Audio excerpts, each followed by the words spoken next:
Mom snickered. No surprise you're still single at T35. I smiled and replied, actually, I've been married for 3 years. You simply weren't invited. The family photo slipped from her hands. Can you imagine what it feels like to have your own mother publicly shame you for being single and unfulfilled when you've actually been happily married, in secret, for 3 entire years? That's exactly what happened to me, Haley, at our family reunion, and when her words cut deeper than ever before, something in me finally snapped, revealing a truth that shattered more than just a family photo. Growing up, my life with my mother, Diane Anderson, felt like tiptoeing across eggshells scattered on polished marble floors. She was the picture of suburban perfection, every blonde hair in place, clothes always pristine, the respected president of the local country club. And from her only daughter, she expected nothing less. My dad, Thomas, was my shield. He'd wink at me across the dinner table when Mom launched into another lecture about posture or the right clubs to join. Haley Bear, he'd whisper, just be yourself.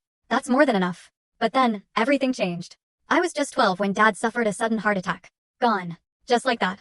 Mom and I were left alone in our big house, drowning in silent expectations. After Dad died, her grip on my life tightened. Every report card scrutinized. Every friend vetted.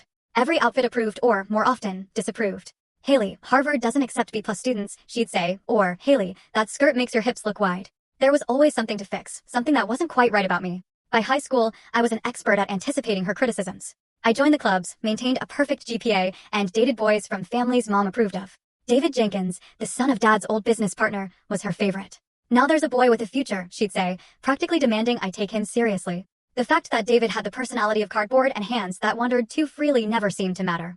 Real problems started in college. Mom had my future mapped out, Ivy League, law or medicine, and marriage to someone from our social circle by 25. I dutifully attended Columbia, but I rebelled quietly, choosing English literature over pre-law. Poetry won't pay the bills, Haley, she sighed, a sound I'd come to dread. After graduation, the pressure to find the perfect match became unbearable. Mom would host dinner parties, inviting eligible sons of her friends like prize cattle at auction. Margaret's son just made partner, she'd announce, or James just bought a summer house in the Hamptons. It was suffocating. If I dared date someone of my choosing, she'd sabotage it. She accidentally mentioned my childhood bedwetting problem to Michael. She aggressively questioned Paul's career prospects until he vanished. When I brought home Tony, a brilliant art historian, she simply looked him up and down and said, I suppose some women don't mind being the breadwinner. That was the end of that. The comparisons to other daughters were constant, cutting. Did you know Stephanie is engaged to? Full story on the channel. Link below. Click now and watch what happened next.